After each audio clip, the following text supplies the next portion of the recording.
Ang pagkilala ni Vice President Sara Duterte ang sakripisyo at kabayanihan ng mga overseas Filipino workers, gayon din ang iba pang mga Pilipino na nanirahan sa ibang bansa. Para kay VP Sara Duterte, malaki ang kontribusyon ng mga Pinoy sa abroad upang mapanatiling matatag ang ekonomiya ng bansa. Bukod pa rito ang kanilang pagtataguyod ng bandila ng Pilipinas saan mang panig ng mundo.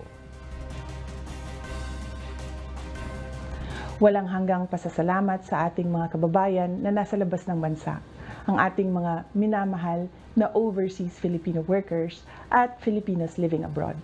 Dahil sa inyong mga sakripisyo, ang ating ekonomiya ay nananatiling matatag.